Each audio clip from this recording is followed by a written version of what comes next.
স্মৃতিচারণের দুটি স্পন্দন, একটি হচ্ছে সুখময় স্মৃতিচারণ, আরেকটা হচ্ছে বেদনাময় স্মৃতিচারণ। আমরা দুটোই স্মৃতিচারণ করেছি, তোমরা করেছো, আমরাও করেছি। আমি মনে করি স্মৃতিময় যে স্মৃতিচারণ যেটা আনন্দময়, এটা আমাদেরকে সামনের দিকে নিয়ে যাবে, আর বেদনাময় স্মৃতিচারণ আমাদেরকে পিছনের দিকে নিয়ে যায় সামনে সাবধানতা অবলম্বন করার জন্য। কাজেই সময় এগিয়ে চলেছে, সময় এগিয়ে যাবে।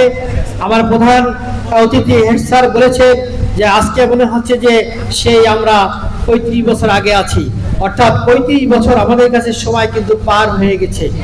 অর্থাৎ এভাবেই সময় অতিক্রম হয়ে যাবে। তোমরাই পড়েছো ক্লাসে, time and tide wait for নান।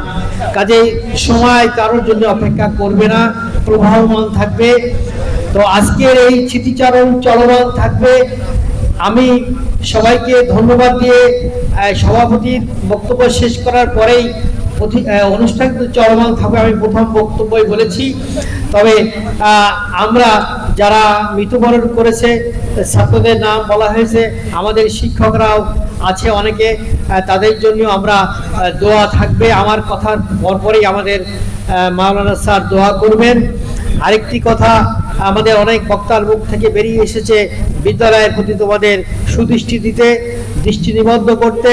আমি প্রথমেই বলেছিলাম সভাপতি বর্তমান এই 1990 সালের ব্যাচ থেকে নির্ধারিত হয়েছে শিক্ষা বোর্ড যশোর কর্তৃক। কাজে তার হাতকে শক্তিশালী করতে হলে তোমাদের সবার আগে তোমাদের ভূমিকা রাখতে হবে, কারণ সে তো তোমাদেরই বন্ধু। অন্য ভালো কিছু হলে এই 90 সালের ব্যাচেরই সুনাম সবার আগে চলে আসবে। সবাইকে আমি সবার কাছে এই সহযোগিতা বিদ্যালয়কে করার জন্য যে যেমনটি পারে সহযোগিতার হাত আমাদের সভাপতির মাধ্যমে, আমি আছি আমার মাধ্যমে, হাত সম্প্রসারণ করার সহযোগিতা কামনা করে সবাইকে আপাতত প্রথম পর্ব থেকে আমরা বিরতিতে যাচ্ছি। এরপরে অনুষ্ঠান দিনব্যাপী তোমাদের কর্মসূচি মোতাবেক চলবে। সবাইকে ধন্যবাদ। আমার ডায়াসে যে সমস্ত স্যারেরা এসেছেন কষ্ট করে, সবাইকে ধন্যবাদ। সামনে ভূমিষ্ঠ তোমাদের অনুষ্ঠান, তোমরা যারা সময় কষ্ট করে নষ্ট করে এসেছো অর্থ দণ্ড দিয়ে, সবাইকে ধন্যবাদ। আরো একবার সালাম, আসসালামু আলাইকুম রহমতুল্লাহ।